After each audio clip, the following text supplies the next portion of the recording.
con todo aprecio y con todo respeto, precios constantes son distintos a precios corrientes. Usted usó los constantes como corrientes y ese es un error elemental.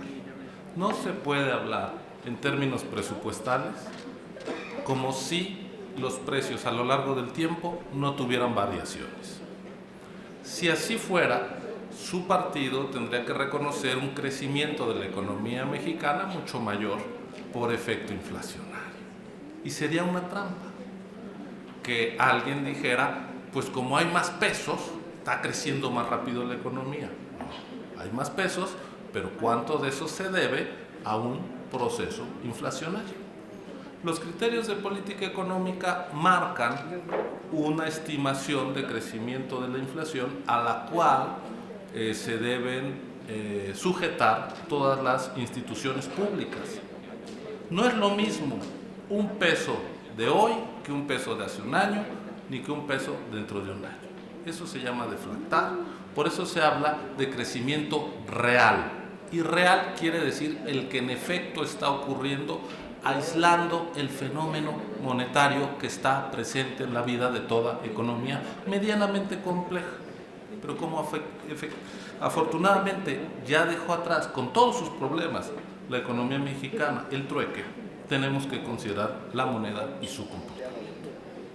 Entonces, no es justo que se llegue a conclusiones basadas en una confusión conceptual elemental en materia de presupuestación.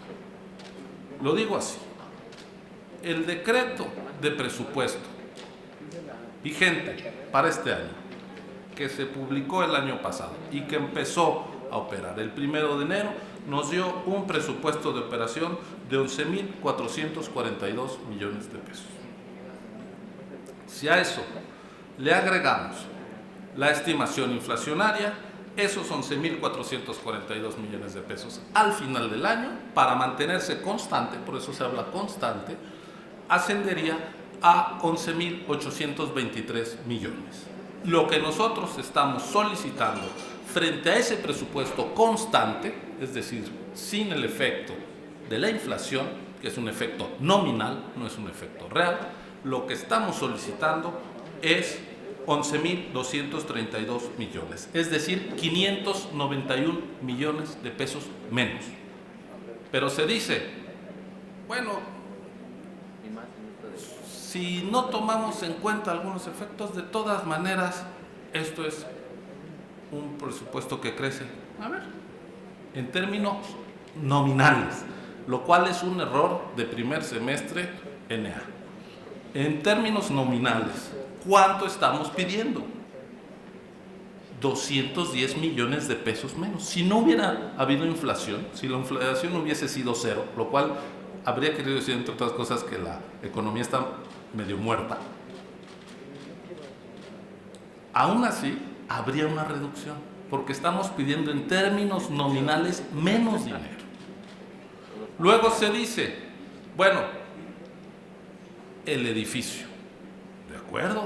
Nosotros nos comprometimos a que ya esa era una solicitud que iba a durar 2 ejercicios y lo estamos cumpliendo.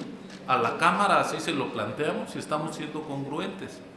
Quitemos los 700 y pico millones del año pasado en materia de infraestructura. Si además reducimos lo que cuestan los procesos electorales locales, que estamos pidiendo en términos reales 637 millones de pesos menos, andamos arriba de un ahorro de 1,300 millones. En efecto, bueno, ya traemos una disminución de más de 1,300 millones solo por 2 asuntos: Fondo de Infraestructura Inmobiliaria y elecciones locales. Pero al mismo tiempo, ya se dijo, hay proyectos que tienen que concretarse, que pasan por la operación de los consejos locales, distritales, la contratación de CAES, el adelanto de compra de papel de las boletas, todo eso que se hace desde el año previo a la elección y que se va a hacer en los últimos 4 meses del año próximo, implica 725 millones. Es decir, el proceso electoral federal prácticamente se come el ahorro de ya no pedir el fondo inmobiliario. Quedaríamos en una situación de estabilidad. Queda las economías, la reducción del costo de la elección local, de las elecciones locales.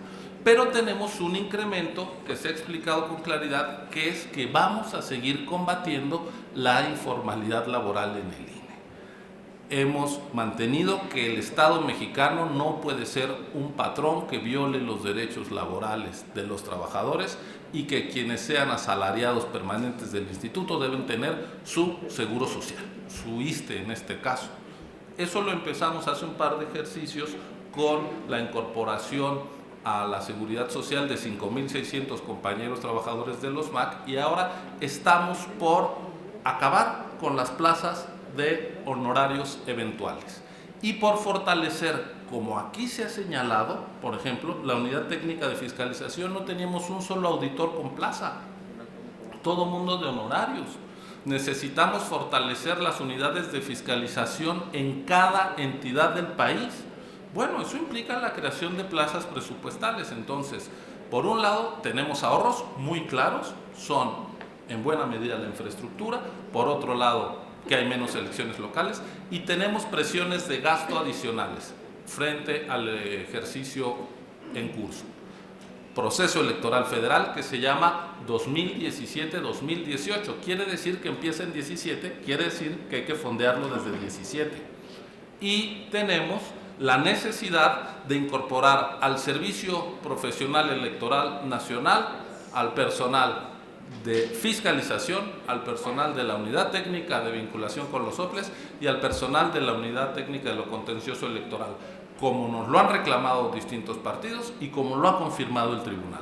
Bueno, entonces tenemos unos ahorros y unos incrementos de gasto. ¿Cómo queda el saldo? 591 millones de pesos menos en términos reales. Esa es la operación. Entonces, no me parece genuino construir descalificaciones a un proyecto presupuestal recurriendo a mal información, subinformación acerca del comportamiento real de los precios. Gracias. Gracias, consejero. El consejero Sánchez desea hacer una pregunta. Consejero Murayama, ¿la acepta?